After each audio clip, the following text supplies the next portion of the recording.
In a way, it almost feels safer to just make videos about the trades that did not happen, and the names that were floating around the Montreal Canadiens bubble, as revealed to us by Pierre LeBrun.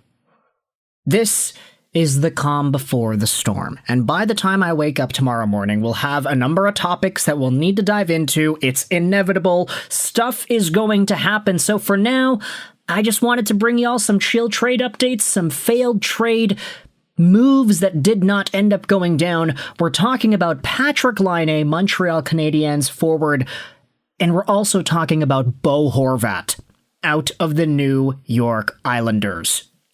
Let's start out with this tweet posted by NHL Rumor Report.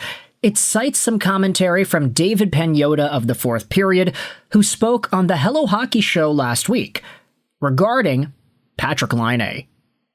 Turns out the LA Kings tried to acquire him ahead of the trade deadline, but they weren't able to make that fit. There is interest from LA. Laine would be a potential fit there. And you know what I'm thinking about this entire situation here? Patrik Laine is an asset that is going to go to market. That is absolutely unquestionable. His contract was $8.7 million a year. He only played, 5 games this season? And there were a number of issues that Patrik Laine had with his health that kept him out of the lineup the past few years. So obviously, we acknowledge it was not an easy run for Laine. However, if the LA Kings were trying to go out there and trade this guy, what reason did Montreal have to not push this to go through? I mean, it's not like Laine was useful in Montreal this previous season. Okay, he made $8.7 million a year. Guess what? He was one of the highest paid players on the team, cap hit wise. I think it's just literally Noah Dobson that has a higher cap hit than Laine for the past 12 months worth of play. Laine didn't play any games in the playoffs. Laine didn't play any games in the regular season. Yes, there was the 33 points in 52 games he had last year and the 20 goals, which definitely helped Montreal make the playoffs in general.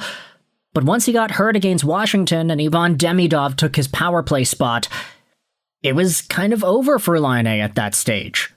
So to hear that as recently as March, the LA Kings were trying to make this work, they were like, yeah, we got Panarin, now we're going to go after Laine. We want this guy. We want this top-tier scorer.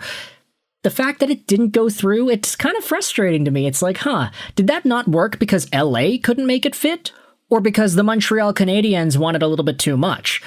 Pagnotta says the Kings weren't able to find it, but at the end of the day, I feel like Kent Hughes, he has a responsibility to maximize value on his assets, no?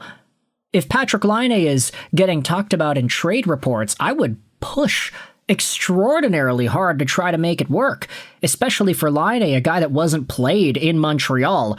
Who's to say he could have gone over to LA and sat out the rest of that season too? I feel like if he was available, there would have been a shot for Laine to have a significant role upon getting acquired by the Kings, especially post-Kevin Fiala injury. But either way, I digress. You can fully acknowledge the Patrik Laine health situation as an obstacle there.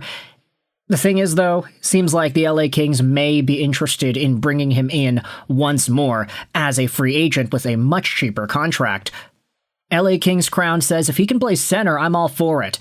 You know what's funny? There was a brief moment in Patrik Laine's Columbus days where John Tortorella actually did play him at center, and that was very bizarre.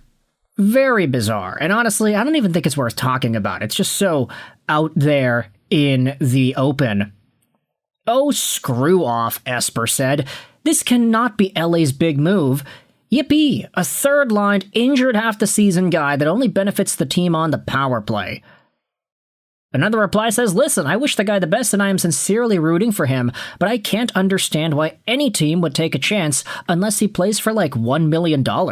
He can't stay healthy for more than 5 minutes. So, yeah, that's interesting. The way LA Kings fans seem to be responding to Patrik Laine. Now, speaking about Montreal Canadiens players and failed trades, let's dive into this post made by NHL Watcher It's what Pierre LeBrun said on Insider Trading yesterday. The Montreal Canadiens are calling on guys that you wouldn't really think about. My understanding is they've called the Islanders on Bo Horvat, and the answer was no, he's not available. They have called Columbus on Kirill Marchenko, and they also got a fat no. Another tweet says, the Habs are being pretty aggressive, calling around to figure out the market when it comes to being able to upgrade their top 6 forward group.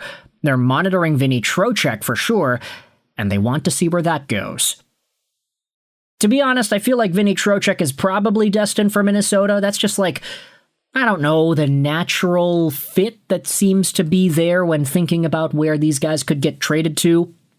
Bo Horvat, though, as a Montreal Canadiens trade target is interesting, and it's actually an idea we have highlighted before on this channel. In fact, all these Islander guys, from Noah Dobson to Barzal and Horvat, we have had multiple discussions as to which one of these players could be trade targets for the Habs.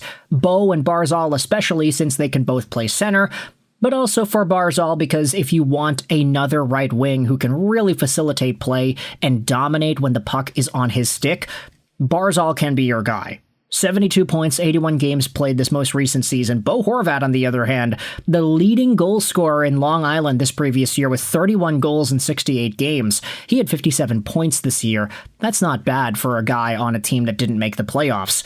Bo also had himself a whopping 38 goals in 79 games in that 22-23 campaign, the season in which he got traded from Vancouver over to New York in the first place.